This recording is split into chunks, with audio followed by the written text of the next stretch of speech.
আমির কথা শেষ করতে পারলো না। রমিজারি চেঁচিয়ে আশেপাশের বাড়ির সব মানুষদের ডাকা শুরু করলো। মাতবর তাকে কম অপদস্থ করেনি, কোণঠাসা করেছে। মোর্শেদ পথে ঘাটে কটু কথা শুনিয়েছে।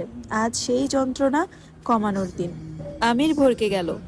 কামরুল আঙুল শাসিয়ে কঠিন স্বরে বললেন, তোমার কাছে এটা আশা করি নাই। তোমার আব্বারে ডাকাইতাছি, উনি যা করার করবেন। আমির বিরক্তি নিয়ে বলল, আরে আজব, কি শুরু করছেন আপনারা? সঈদ আমিরের বয়সের কাছাকাছি, ব্যক্তিগত ঝামেলাও আছে তাদের। সঈদ হুঙ্কার তুলে বলল, চুপ থাক তুই। তোর বাপে বাদবর বইলা তোরে ডরাই আমরা? আকাম করবি আর তোরে সাইরা দিমু? আমিরের চোখ লাল বর্ণ ধারণ করে। রেগে গেলে চোখের রং পাল্টে যায় তার। কালো মুখশ্রীর সাথে লাল চোখ ভয়ঙ্কর লাগে তার। সৈয়দ ভেতরে ভেতরে ভয় পেল। আমিরের হাতে কম মার খায়নি সে। তবে আজ সুযোগ আছে, পুরো গ্রামবাসী এক দলে। সে আজ কিছুতেই আমিরকে ছাড়বে না। ঢোক গিলে বলে, চোখ উল্টায় লাভ নাই। কুকামের উসুল না তুলে যাইতাছি না। আমির রাগে সৈয়দের কানের কাছে ঠাস করে থাপ্পড় দিল। মুহূর্তে সৈয়দের মাথা ভনভন করে উঠল। ততক্ষণে রমিজের উস্কানিতে মানুষজন জড়ো হয়ে গেছে। সবার হাতে টর্চ, হারিকেন, আধার নেমে এসেছে। আমির আবারও সৈয়দকে মারতে গেলে কয়েকজন এসে জাপটে ধরলো আমিরকে।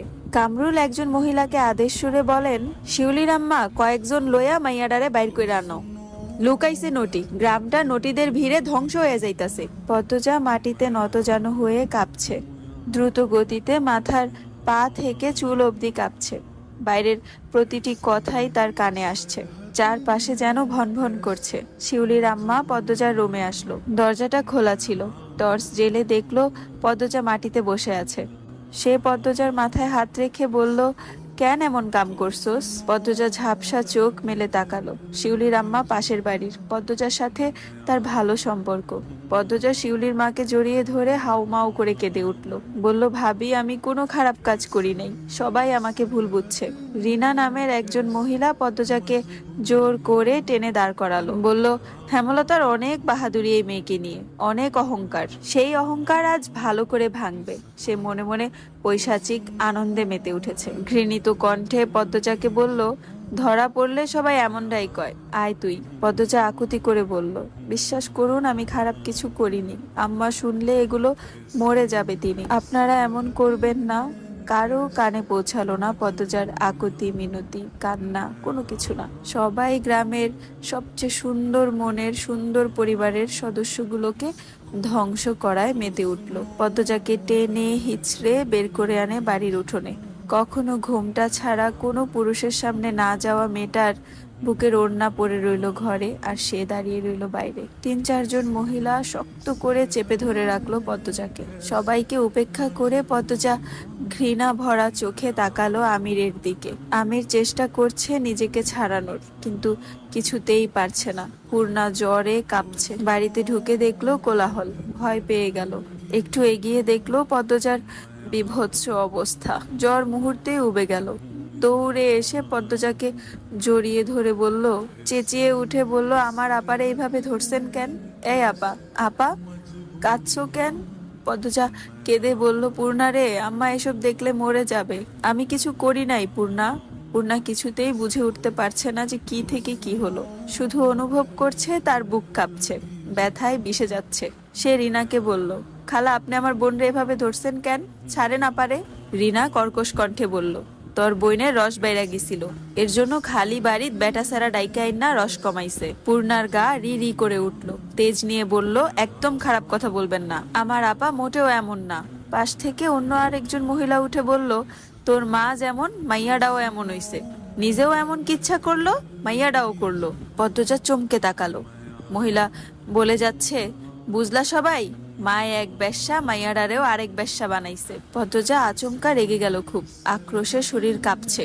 রিনা সহ 2 জন মহিলাকে ঠেলে ঠুলে সরিয়ে রাগে রি রি করতে করতে চেঁচিয়ে বলল, আমার মা নিয়ে কিছু বললে আমি খুন করব, মেরে ফেলবো, একদম জিভ টেনে ছিঁড়ে ফেলবো। পদ্মজার এহেন রূপে সবাই থতমত খেয়ে গেল। লম্বা চুলগুলো খোপা থেকে মুক্ত হয়ে পিঠময় ছড়িয়ে পড়ল। চোখের মনি অন্যরকম হওয়াতে মনে হচ্ছে কোনো প্রেতাত্মার আগে ফসফস করছে। গ্রামের কয়েক মহিলা আবার এটা বিশ্বাস করে পদ্মজা কোনো এক পরীর মেয়ে, তাই এত সুন্দর। এই মুহূর্তে তারা ভাবছে পদ্মজার ভিতরে কিছু একটা ঢুকেছে। তাই আগ বাড়িয়ে কেউ সামনে আসলো না। রিনা একাই এগিয়ে আসলো। পদ্মজার চুলের মুঠি ধরে বিশ্রী গালিগালাজ করলো। এরপর কামরুলকে বলল, কামরুল ভাই, এই বান্দিরে বান্ধা লাগবো। পূর্ণা, প্রেমা পদ্মজাকে ছাড়াতে গেলে সঈদ সহ আরো 3-4 জন আসলো। অন্ধকারের ভিড়ে পড়ে পদ্মজা, পূর্ণা, প্রেমা বাজে ভাবে উত্ত্যক্ত হলো। কয়েকটা কালো হাত নিজেদের তৃপ্তি মিটিয়ে নিল। 3 বোনের কান্না, আর্তনাদ কারো হৃদয় ছুঁতে পারল না। হেমলতার অনুপস্থিতিতে তার আদরের 3 কন্যার জীবন্ত কবর হচ্ছিল। বাধা দেওয়ার কেউ ছিল না। নৌকা ছাড়ার পূর্বে আকাশের কালো মেঘের ঘন ঘাটা চোখে পড়ল। তার কিছুক্ষণ পরে হঠাৎ ঝমঝমিয়ে বৃষ্টি নেমে পড়ল। খোলা নৌকা হওয়াতে চোখের পলকে যাত্রী 5 জন কাক ভেজা হয়ে গেল। ভিজলেন না হেমলতা, মোর্শেদ ছাতা ধরে রেখেছেন।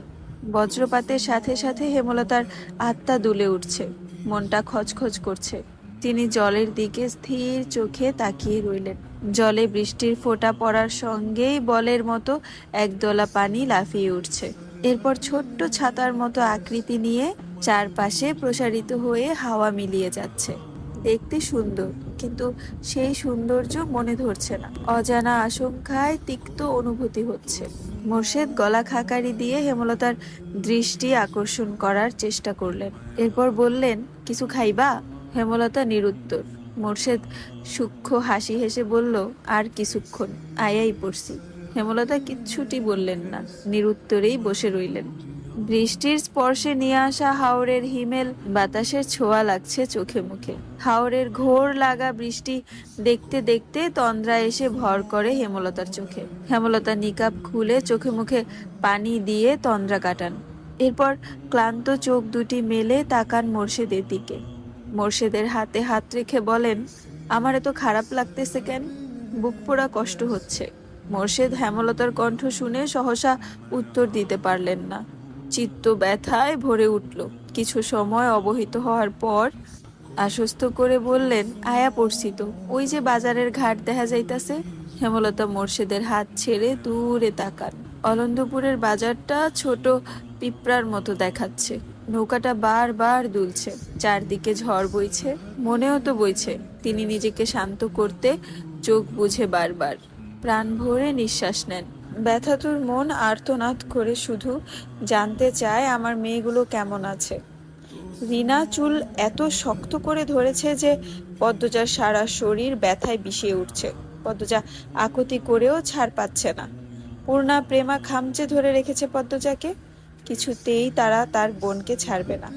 আমির ক্রোধে উন্মুক্ত প্রায় হয়ে চিৎকার করে উঠল, কামরুল চাচা, এটা ঠিক হচ্ছে না। মেয়েগুলোর অভিশাপে পুড়ে যাবেন। আমিরের উৎকট উত্তেজনায় ক্ষণকালের জন্য কামরুল হতবুদ্ধি হয়ে গেল।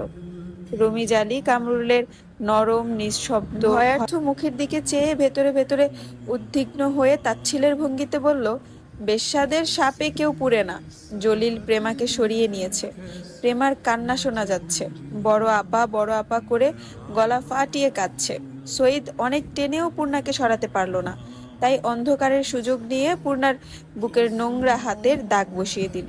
পূর্ণা এমন ঘটনার জন্য মোটেও প্রস্তুত ছিল না। কোনো মেয়েই এমন নিচু ঘটনার সাক্ষী হতে চায় না।